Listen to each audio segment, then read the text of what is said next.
Today is the fourth Sunday of Advent, and so far this year we have thought about the themes of joy and then love, and last week we thought about the theme of hope. And if you watched last week's service, you will have enjoyed Sean and Mika's Advent candles.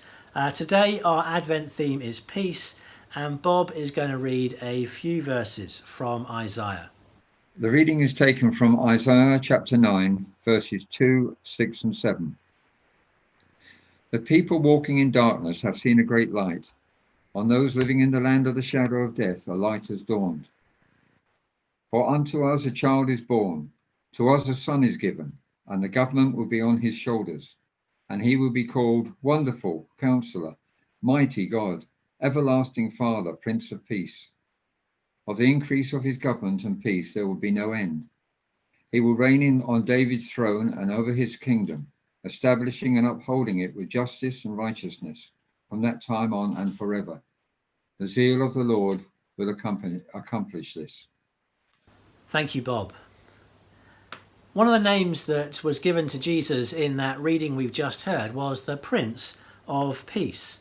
And I wonder what kind of thoughts or images spring to mind when you think about peace. Maybe it's a place where you go, where you are free from the anxieties and the stresses of everyday life. Maybe it's a favourite holiday location.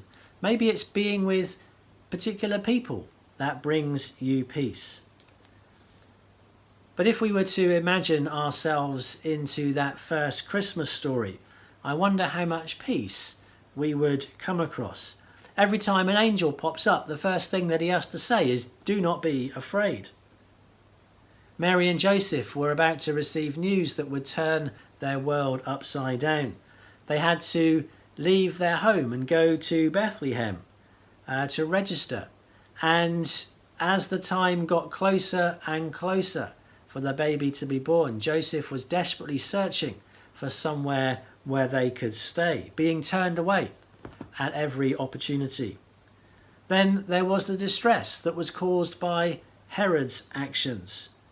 Then the need to flee to Egypt, to pack up in the middle of the night and flee under the cover of darkness, and all the time living under a oppressive, occupying regime.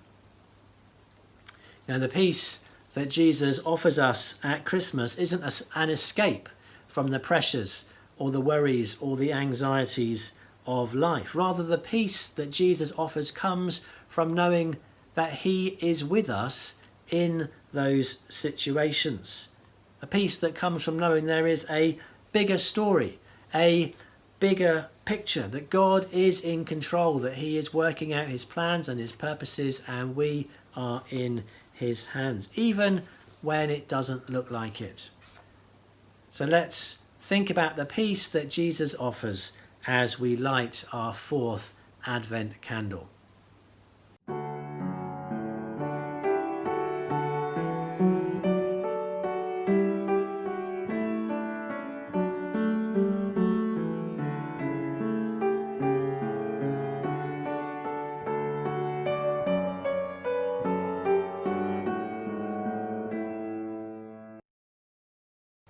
I know that our musicians and singers have really missed meeting up on a weekly basis to prepare for Sunday, to rehearse and to play and to sing together.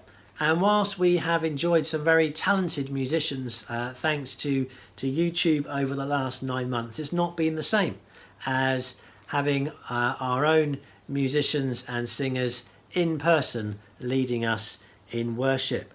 And so whilst singing together in our building is still quite a long way away, it is great to have our own musicians sing this next carol to us. They've each recorded it in their own home, sent their individual pieces off to Steve, and Steve has brought the whole thing together and added some really great graphics. So you will hear some very familiar voices as we listen to our second carol, Glory, Let There Be Peace.